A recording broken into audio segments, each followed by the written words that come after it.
इस मुआशरे की एक कहानी है और इस कहानी के खास किरदार जाहिल लोग हैं।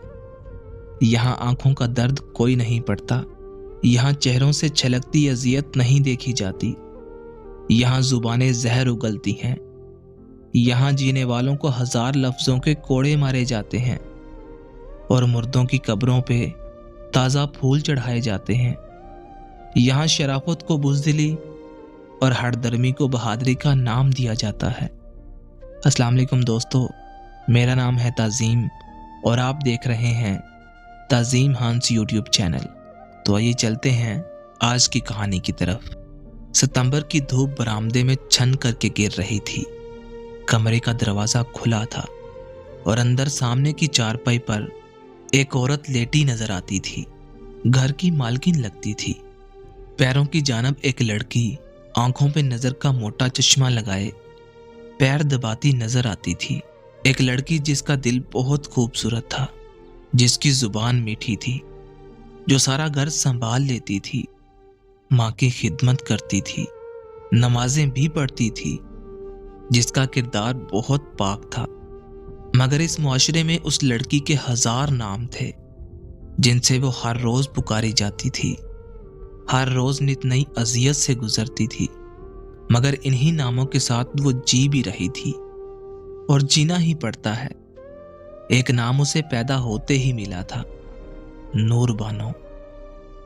मगर ये नाम तो लोग भूल ही गए थे। उसे उसके असल नाम से पुकारा ही नहीं जाता था।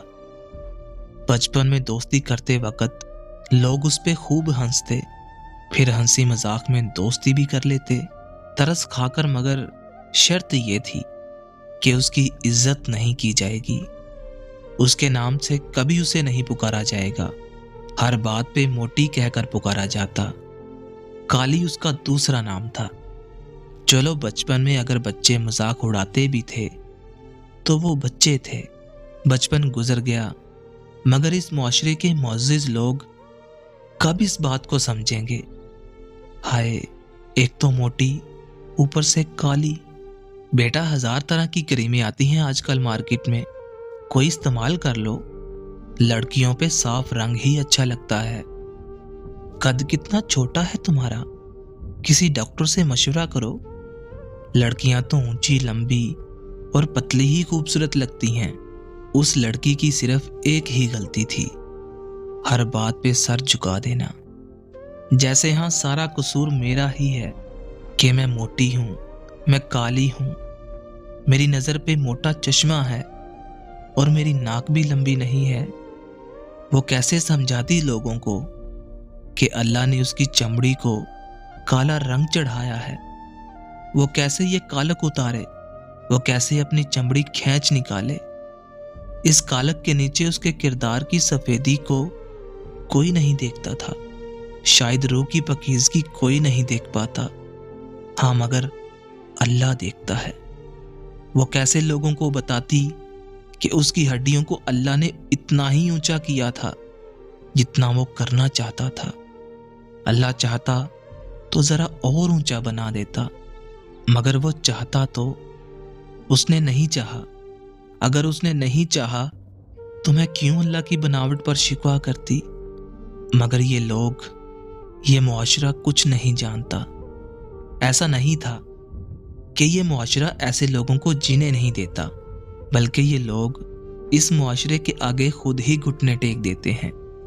और बहुत से लोग बहुत सी लड़कियों को कहते हैं, देखो तुम्हारे चेहरे पर कैसे दाने और दाग धब्बे हो गए हैं। इसमें शर्मिंदा होने वाली तो कोई बात नहीं।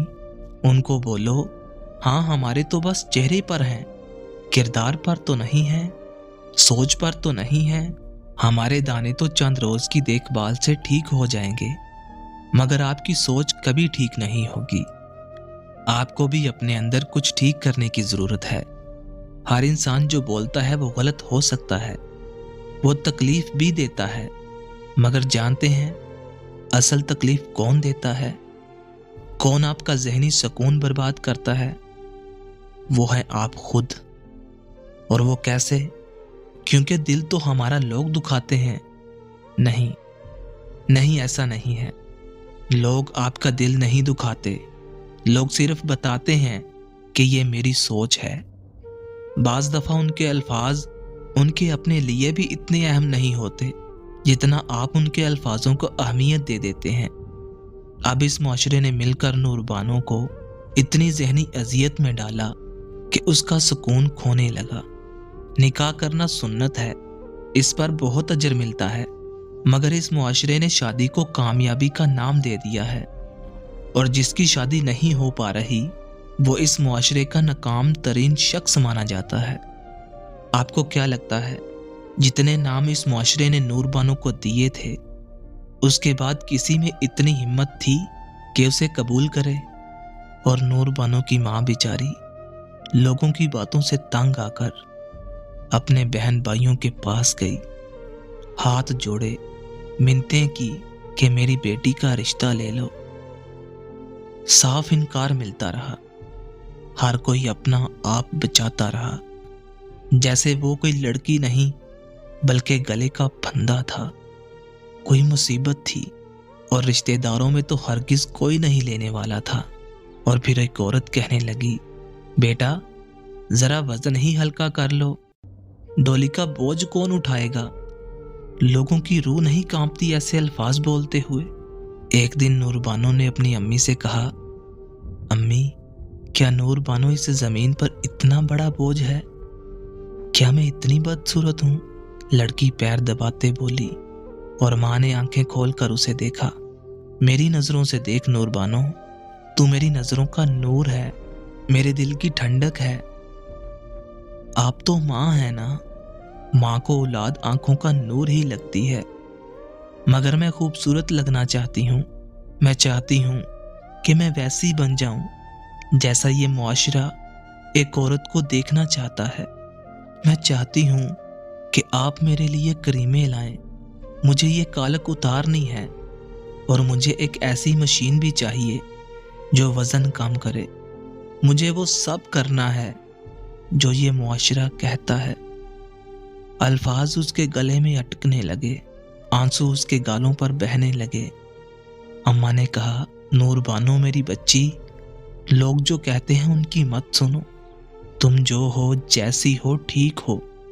اللہ کو یہ کالک پسند تھی تبھی اس نے تمہیں دی ہے، لوگ کیا دیں گے تمہیں؟ نہیں امی، مجھے خوبصورت بننا ہے، مجھے ایسا بننا ہے کہ یہ معاشرہ مجھے قبول کرے اور مجھے جینے دے۔ نور بانو، یہ معاشرہ تمہیں کسی بھی حال میں جینے نہیں دے گا۔ کریمیں تمہیں گورا کر دیں گی، پھر تم ایک اور ٹیگ کے ساتھ جینے لگو گی کہ کریموں سے رنگ گورا کیا ہے۔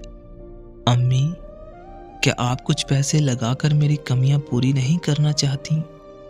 ایسی بات نہیں ہے بانو، تیرے لیے تو میری جان بھی حاضر ہے، مگر جو کمیاں اللہ تعالیٰ نے ہمارے اندر رکھی ہوتی ہیں وہ پیسوں سے پوری نہیں ہوتی۔ تم وزن ہلکا کر لو، مگر اس رنگ پر شرمندہ ہونا چھوڑ دو جو اللہ نے تمہیں دیا ہے۔ مشین آ گئی جس پر وہ ہر روز ورزش کرنے لگی۔ جنون ایسا تھا کہ لگاتار کئی گھنٹے اس مشین پر دوڑتی رہتی۔ کھانا پینا تو چھوڑ ہی دیا تھا، صبح اٹھ کر گرم پانی میں لیموں ڈال کر پیتی اور پورا دن ورزش میں لگی رہتی۔ کریمیں لگائیں اور رنگ گورا ہو گیا، وزن ہلکا ہو گیا، تو ہر کوئی کہنے لگا، نور بانو تو بڑی خوبصورت ہو گئی ہے، نور بانو تو بڑی خوبصورت لگنے لگی ہے۔ اور اسی خوشی میں نور بانو مسلسل اپنی جان پر ظلم کرتی رہی، یہاں تک کہ اس نے خود کو اس معاشرے کے قابل بنا ہی لیا تھا، اور پھر اس کے لیے ایک رشتہ بھی آ گیا۔